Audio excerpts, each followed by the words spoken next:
and welcome back to my channel. My name is Stacy and this is Fox Den Academy. We are talking today about my third graders 2022-2023 curriculum picks and how those went in our homeschool this year. There's lots of things to get through today for her. She did have a lot of things that she worked on individually this year. She did it really, really well.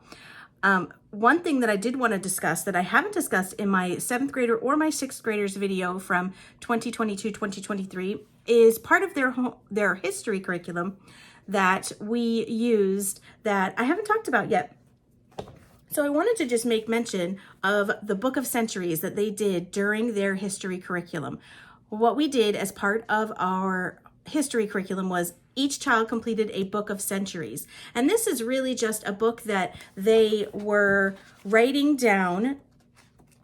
Let me find our time period. So what they did, it's just a timeline. And they would write in the dates of things that happened. And sometimes we'd glue in pictures and sometimes they would draw pictures and all sorts of fun things. They really enjoyed doing this.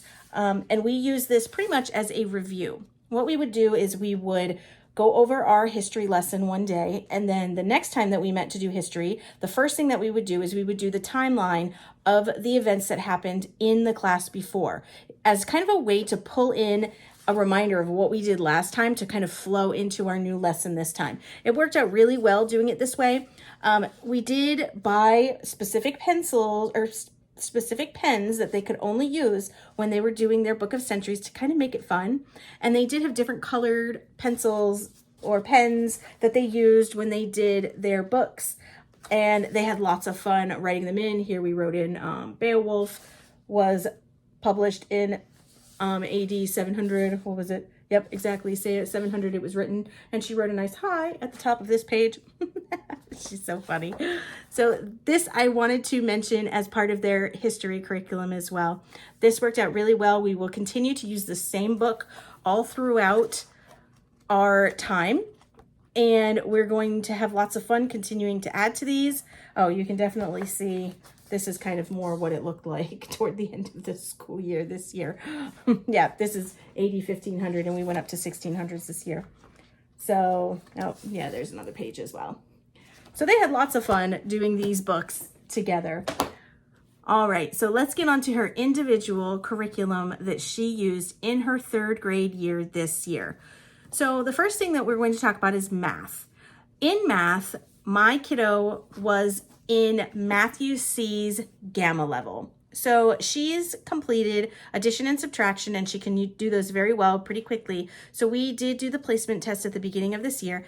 This is a new curriculum for us and she tested into the Gamma level. So we started Gamma probably around September. It took us a little while to be able to get this figured out and get it ordered and get it in. And we started with Gamma. So she has completed almost this entire book. We do continue to do math throughout the summer. So she is still working on this book. We do math every day. And she is completing lesson 19 out of 30 right now. So she probably will start out the next school year just finishing up this book.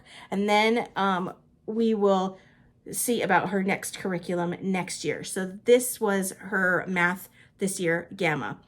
We really liked Matthew C this year. I love that it is mastery based. There are a lot of review lessons in as well, so they don't forget the things that they've learned previously, but I love that it's mastery based. So she is supposed to master the concept before she moves on to the next one. And the way that that looks is there's actually 2 lessons that are used for the same topic. So let's say she's learning the 7 multiples. First, she would learn how to skip count using 7, and then she would learn the 7 multiples. And when she's got those mastered, then we move on to the next lesson, which I think is the 8s off the top of my head.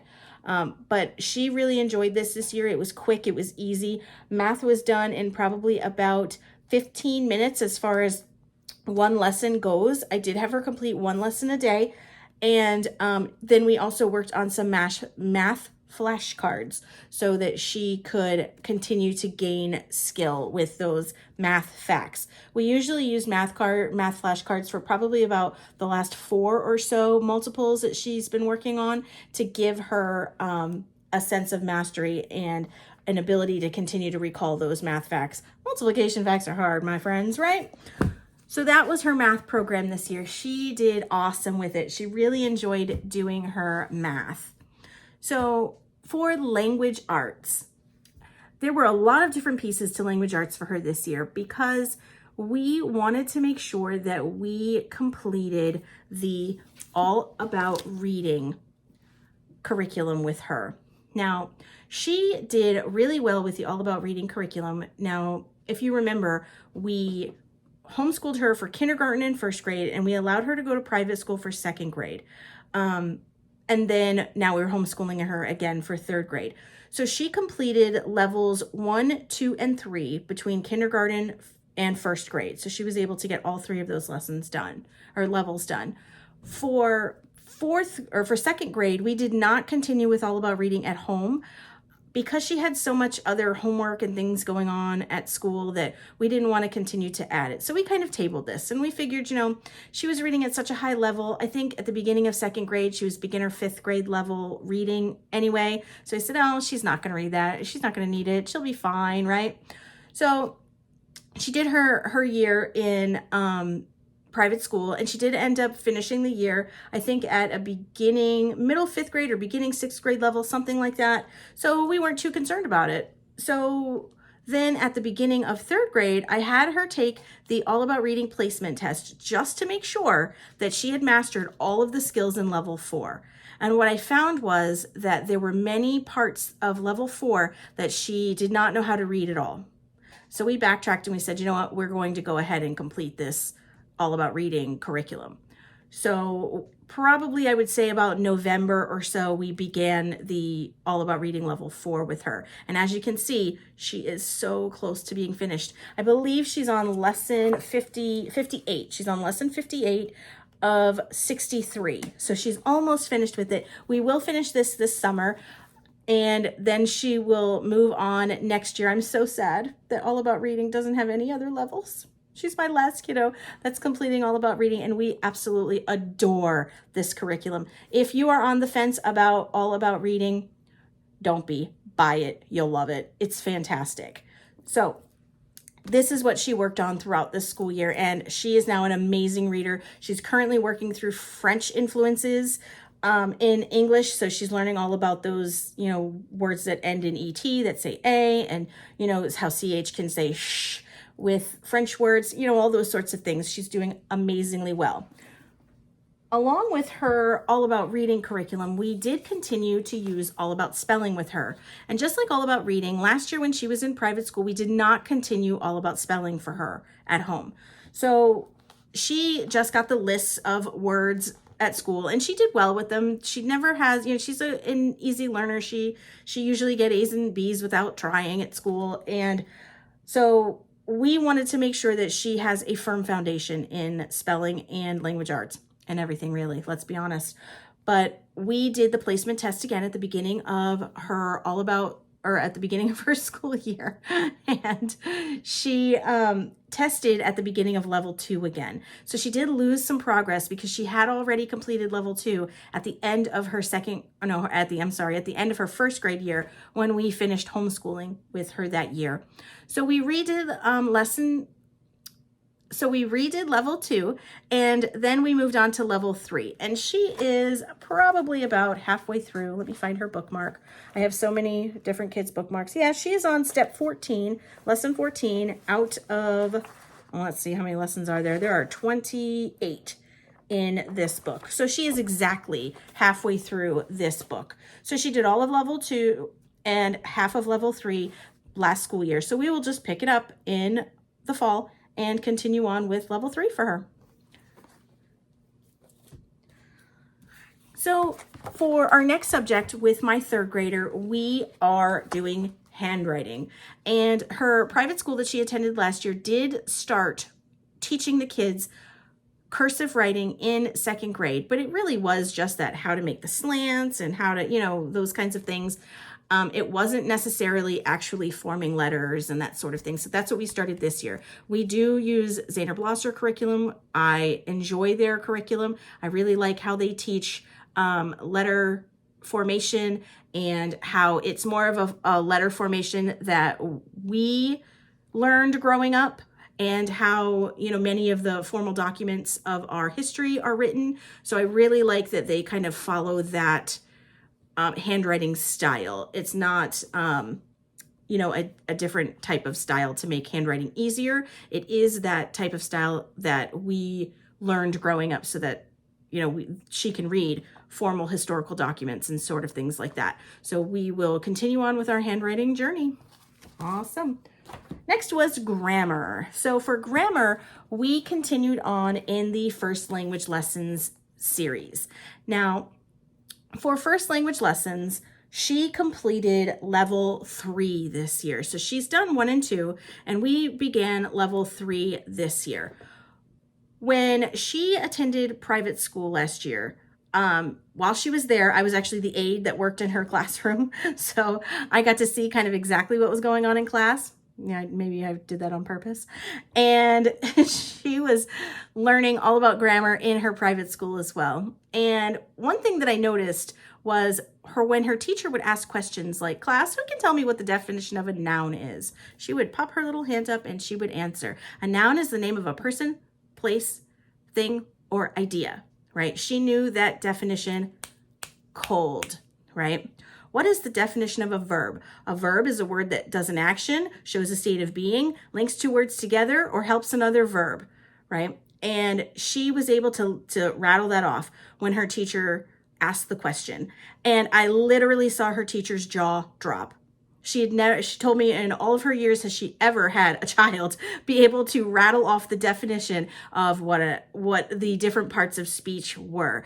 And she said she was miles ahead when it came to knowing how to use grammar in her writing and in her, you know, the little practice worksheets that they do during the school day. So she really does have a good foundation in grammar.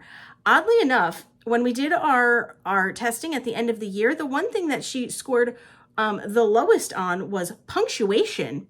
So it never occurred to me that that might be an issue or that we really needed to dive deep on punctuation for 3rd grade. So we're going to have to look into that next year and maybe supplement and add some extra things in for punctuation for her next year, because that was a little tricky on the standardized test that she did at the end of the year this year.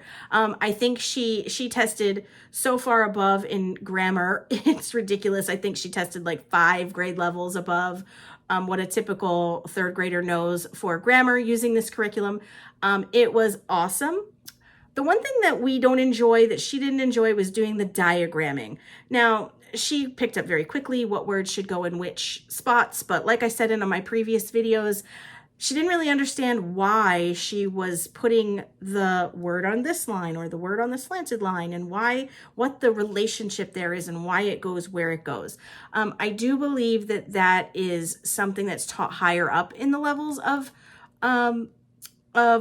you know, the Well-Trained Mind Academy. I'm not sure that they delved too far into that, but my kids really saw through that, and they wanted to know why that relationship is the way that it is, or why it fits there. And we talked a little bit about it, but they just didn't see the point in doing that. And I don't disagree with them. So she did complete this curriculum this year, or as much of it that we're going to complete. I do think she's not all the way through it, but we did do a good deal of it. We got through about 50 lessons or so of it. I do love that she's memorized all the prepositions. We did that in song, but we will be moving on to a new grammar curriculum for next year. So my 3rd grader is one of those kids who loves to do her best, but sometimes falters when she comes across a challenge where she can't do her best, or that she struggles to do her best. And when that happens, she likes to just shut down. And I found for this next part of her curriculum that occurring. So what happened was, at the beginning of the year, we started Structure and Style for Students Level A. And she did really well with it at the beginning of the year, and probably about midway through the year, it started to get a little too difficult for her. She was just shutting down whenever it came time to do her IEW. So what we did was we put it on the table and we said, you know what? If this is too much, that's okay. So we stopped using All About Reading. We stopped using IEW mid-year with her, and she did a fantastic job with it. She wasn't doing anything wrong. She just didn't feel confident. She felt like she wasn't doing a good job. And you know what, mamas? We've got to keep that into perspective. We can't push our kids too hard, too fast. So we said, you know what? It was causing her to like sit at the table and she's doing this thing and she's, and she's like upset and she's, unhappy. And I don't want her to associate that with writing. So we tabled it. We just stopped mid-year and we said, you know what, let's figure something different out. So I really just had her kind of write stories. So every week she would just write a story and it could be on whatever she wanted, whatever topic that she thought of. And she just wrote. So she still found that a little bit tricky. And so that kind of got me thinking, how can I help her? What can we do that will help her the most? And so when my kids are really struggling and hitting a wall with something, we seek out guidance. And as an Outschool teacher, I decided I would look on Outschool and see if there was anybody who was teaching a 3rd grade writing class that might be a help for her. So I came across an Outschool teacher who it was actually a brand new Outschool teacher on Outschool, but he had been a classroom teacher for probably 20 years or so, if I remember correctly. And he had this way of teaching kids writing that was just phenomenal. And so we went ahead and signed up for his class. I messaged him and he was able to talk to me about kind of what his methodology was and how he works with kids. And we just thought we would give it a try. So we signed up for one of his classes. It was just a one-time class to kind of see how it would fit. And my struggling, unhappy girl was glowing at the end of this class. She was happy and she was just so excited to show her work and talk about her work. And she uploaded her picture to the classroom and she was commenting on other kids' writing after the class, and it was a totally different kid. And when that happens, you're on to something. So we signed up for his ongoing class, and now she takes, even through the summer, she's wanted to continue. She takes his online writing class throughout the summer. I will link his description below in case you're interested in what he is doing, but he has been formally trained in how to teach this writing modality to children, and it is just amazing. His name is Roman Sturgis. He is a teacher on Outschool, and we found his classroom through the Outschool platform. He's awesome. So if you are curious who might be able to help with your struggling writer, give Roman a chance. He's awesome. So that was writing for my 3rd grader. So we also did some read alouds this year, and as part of her reading curriculum, we do the All About Reading, but we also have them read for 30 minutes a day. And she just picks up a book for the most part. There were some that I assigned, but for the most part with her, because she's doing All About Reading, I usually just let her pick. One of the books that I did assign that she absolutely loved was The Story of Malala. She loved to read about this book. Now, this book is a little bit graphic. It talks about what happened to Malala. So if you don't know, she was a child who was standing up for her right to be able to go to school against the Taliban, and they shot her in the face.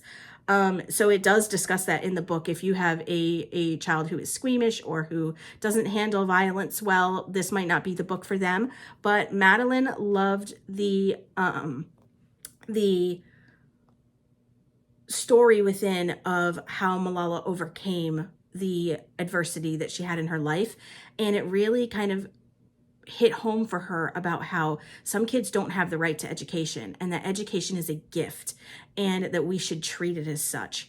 This was an amazing story. I had both my 6th grader and my 3rd grader read this year. They read it independently and they both really enjoyed it. To top it all off, after they completed the book, we did watch Malala give a speech, one of her speeches on YouTube, and they really thought that it was cool to put the face to the girl and learn more about her and her philosophies on life. Malala truly is an amazing woman, and if you have an opportunity to get that book, I highly recommend it. Another one that she read, her favorite book this year, her favorite series for Christmas. I had to go out and buy the whole rest of the series because she was begging for them. So she loved the Shiloh series. She really enjoyed reading about the dog Shiloh. She adores animals. She says she wants to be a veterinarian when she grows up. So if I can get an animal in a book, she's all about it. So she did read the Shiloh series this year. She absolutely loved them. It does have a bit of an older, and by older I mean dated, vernacular in the book. It kind of speaks a little bit old-timey, you know, which I thought was very interesting that she picked this as one of her favorite books, because it does have some vernacular that's a little bit older in its speech. So she just really enjoyed it. She loved reading about Shiloh and their adventures. She's read all of the Shiloh books now, and she just loves them. I did find this sitting on my desk. So for summer reading, my 6th grader actually picked up the Shiloh series, and now she's on this one. I honestly don't even remember which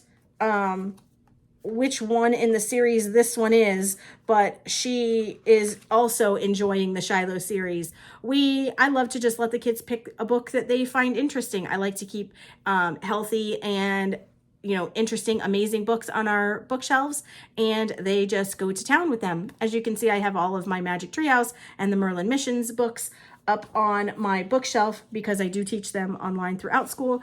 But Madeline also did read every one of the Magic Treehouse series this year as part of the book club that she did online with me as well. She was in one of my Outschool Magic Treehouse classes, and I adore this class because she learns about history, she learns about science, she learns about relationships and how to get along, all through the lens of these 2 kids that go back in time to meet all of these wonderful people throughout history and science, and it's just amazing. I absolutely adore it. She also learns about geography because we talk about where they went and where that is in the world. It's an amazing class. I'll link it down below if you're interested. That was Madeline's curriculum this year that she did. So we did history and science together, and then she did her math and her language arts. She did take her book club class. She also took her writing class online.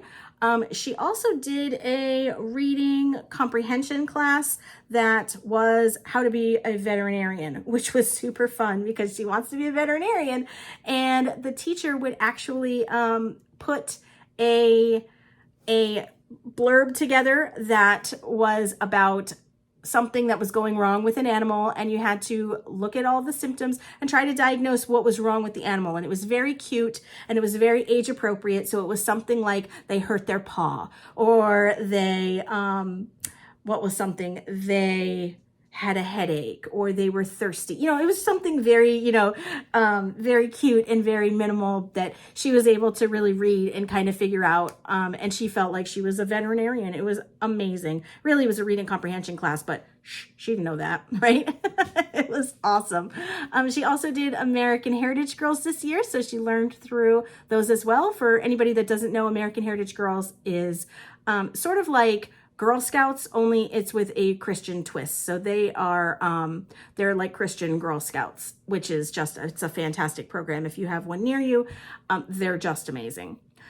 I'm trying to think of what else she's done this year. I know there's something, I can't think of it. She did gymnastics lessons.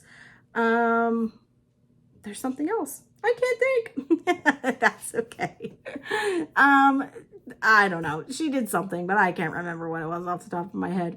All right, my friends. So I really appreciate if you would give us a like and subscribe. We are trying to grow our channel back to where it was before we took our sabbatical. So I appreciate everything. I appreciate you being here. Thank you so much. See you next time. Goodbye.